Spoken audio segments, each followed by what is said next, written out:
Tanpa buku. Pernahkah kau ke toko buku, perpustakaan, atau taman bacaan? Tidakkah kau merasa istimewa ketika berada di dalamnya? Di sekelilingmu ada berbagai tokoh dari dunia nyata dan khayal, tempat yang pernah kau kunjungi dan yang belum. Informasi dan cerita dari masa lalu, masa kini, dan masa depan. Semua berpadu, semua berada dalam genggamanmu. Saat berada di antara buku, tidakkah kau merasa menjadi raja dan ratu? Ruang dan waktu seolah menyatu tanpa batas. Kau bisa terbang melintasi sekat negara dan melewati berbagai zaman. Kau bisa menyelam ke dalam samudra, melayang di angkasa, bercanda dengan aneka satwa, dan berkelana di tengah padatnya kota, juga di rimba raya. Kau tahu, buku adalah jendela dunia, kunci pengetahuan, dan pintu wawasan. Muhammad Hatta, sang proklamator, berkata, "Aku rela dipenjara asalkan bersama buku, karena dengan buku aku bebas." Melalui buku, manusia terbebas dari ketidaktahuan. Tempat-tempat yang dipenuhi buku adalah harapan berkembangnya pengetahuan dan wawasan. Apa jadinya jika kota tanpa buku? Pantaskah dia disebut kota?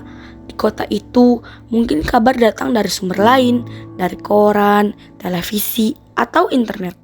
Mungkin informasi dan cerita datang dari cerita nenek moyang, bagai dongeng-dongeng sebelum tidur. Irama warganya pun tiada beda. Bangun pagi, bertebaran di muka bumi untuk berbagai keperluan, untuk kembali pulang siang atau sore harinya. Setelah itu mereka berangkat tidur dan memulai lagi hari berikutnya. Semua serupa. Di kota itu mungkin ada bangunan bernama perpustakaan.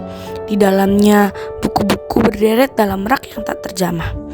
Tiada tangan meraih dan membuka halaman demi halaman dengan sukacita.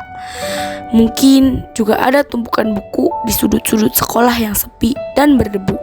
Jarang dikunjungi, jarang dibaca. Buku-buku di sana teronggok tanpa nyawa. Bagaimana dengan kotamu? Mungkin kau tinggal di tengah kota yang megah, atau di gang sempit, di desa terpencil, di sisi pesisir, atau di kaki gunung. Adakah perpustakaan, taman bacaan, atau toko buku di dekat rumahmu? Jika ada, apakah tempat itu menjadi wadah berkumpulnya anak-anak dan warga, menjadi pusat berkembangnya wawasan dan pengetahuan, atau hanya menjadi pajangan?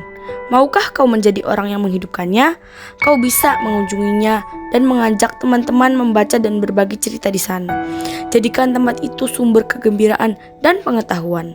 Jika tempat itu belum ada, maukah kau menjadi orang yang mulai menghadirkannya? Kau bisa memulainya dari sebuah sudut di teras rumahmu. Ajak teman-temanmu memulai langkah baru.